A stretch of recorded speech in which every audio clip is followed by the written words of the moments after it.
Can I ask you a kind of complicated question regarding game reviews? Sure. Go ahead. Go ahead. I'm kind of new to it myself, right?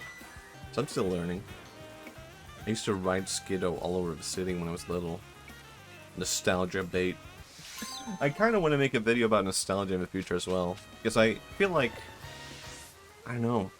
I used to hate nostalgia. I used to just be like passionately, strongly against nostalgia in a weird way. And now I'm the complete opposite, where I'm like, nostalgia is healthy and good for you, actually. Back then, I was like, only man-children are like involved with nostalgia, and you should avoid it. Well, since gaming has only been a mainstream hobby for around 15 years, where previously it was a nerd niche, naturally there's going to be a broader reach for like 5th and 6th generation consoles. So yeah. Is it going to be a question about mainstream versus niche? I don't like the trilby. It's just a fedora, but with a different name. So do you think content creation is going to be pandered to that specific generation of first mainline game enjoyers? Like, you'll see a lot of videos going, Pokemon Red was the peak. Yeah, I get what you mean. I feel like, well, I feel like this is kind of like going into like a broader topic of content creation, right? Where I feel as if the niche is always going to be better to aim for in a weird way. Like, this is a complicated question, but I don't know if I can, like, or answer or whatever. I don't know if I can fully answer it even. If your aim with content creation is like, I'm gonna appeal to everyone, it's probably going to flop. It's probably not gonna be good. And the best thing you can do is go in for a niche. And that's not always gonna be successful, right? But it is the best thing you could do to be a content creator. And I think within the, like, framing of gaming, I think that would be the perfect way to do it in a weird way. Like, I guess I am kind of like that as well, right? Like, I'm just, like, doing stuff, talking about it from my perspective. But all of that is going to be affected by my generation unintentionally, right? And I don't think that's bad. I think that's good. Like, what inspired my Pokemon video was just like watching someone else make a video about Sonic. My friend Ajakes made like a 3-hour video about his journey experiencing Sonic and Sonic games. And I really liked that video because it was like so personal. No one else could ever make a video like that. Other people would make a video about Sonic and going through every Sonic and be like, and then this was released, and this came out this year, and this happened. And he made a video like that, but through his personal journey, which meant like it was not like structured in a specific order. It wasn't like done in a formal way. Holy shit, he's level 38? No, I shouldn't even bother. Why am I can't stop. I think going personal is always going to be the biggest way to approach like content creation. Maybe more than anything, right? Like, the best niche you can ever approach is, like, doing what's personal. I don't know if you're asking this from the perspective of, like, you want to, like, get into content creation. Or maybe it's more just, like, a general question about it. But I do think... I'm kind of just repeating myself, I guess. I feel like you answered my question really nicely for how bad I feel. Okay. That's good. I do think anyone can make content creation. It's another thing. Like, I remember when I first started making YouTube videos, I thought like, oh, my voice is like too bad to do YouTube stuff. I can't make videos because my voice is bad. And if you go back and hear my first videos, my voice is bad. It's after every sentence in my first video, I sound like well, it's not my first video, but it's my first like viral hit. What was it? Why your art teacher hates your anime art video.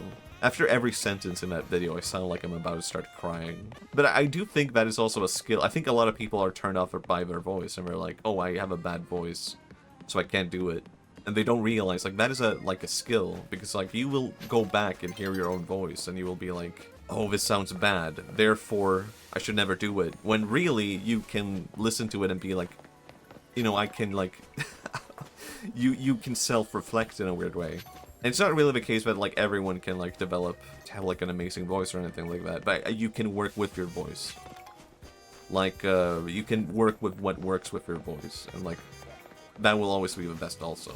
Just work with, like, what goes well. Like, maybe I should... I've had people I've known who have gotten into content creation, and they've been really insecure about their voice. So they have put on, like, a fake voice. It's kind of weird to hear that from the, like, a real perspective. Like, I know what your voice is like, and you don't sound like that. Why are you putting on that voice? And I think that is also a thing that you kind of learn with time. Oh my god. People are out in the park so early. That was me in Japan. Because I didn't have anywhere to sit and eat. I mean, I've put off creating anything involving my own voice for this exact reason. Yeah, I don't think you should be, like, afraid of, like, having a bad voice, if that's, like, a thing. So, the number one thing I would actually advise might actually be editing, right? Like, if you listen to my videos on my main channel, like, my voice is, like, edited in a very specific way, where it's like, I do think I sound like myself, but I'm editing my voice to be, like, a bit more quick.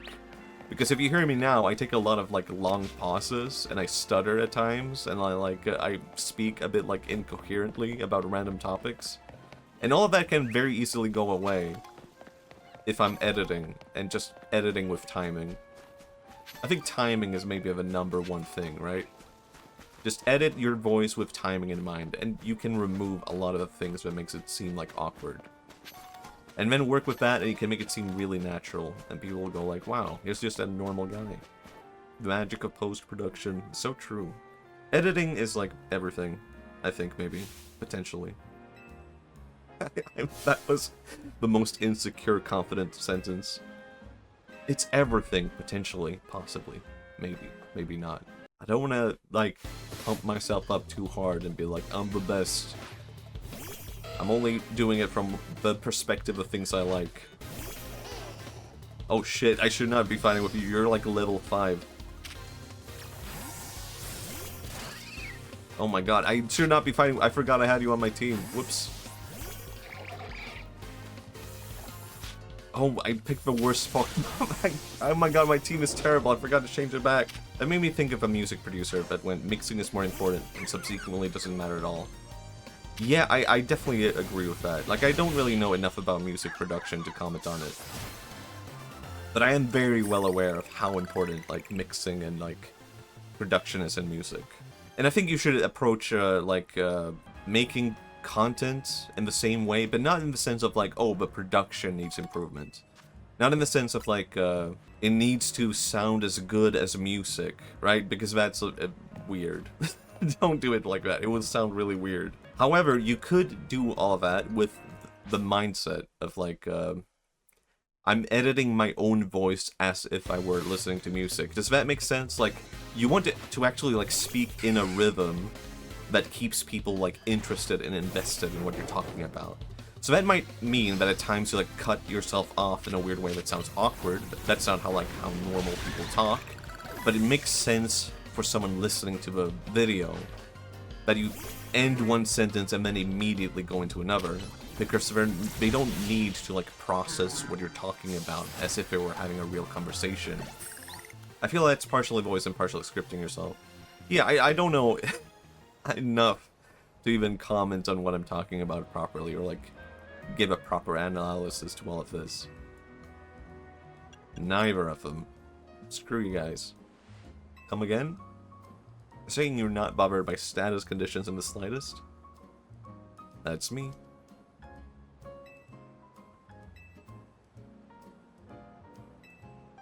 How about it? They learned an important lesson. I do want to, like, get better at certain stuff with video production and editing and stuff like that. Like, I really need to learn Adobe After Effects. It's a big thing. It's not just about strength, you also gotta think about tight matchups. Yeah. I think that Pokemon's strength depends a lot on the orders. Yeah. How about you? How can you tell when a Pokemon is strong? Alright. No, you have not learned the right lesson yet.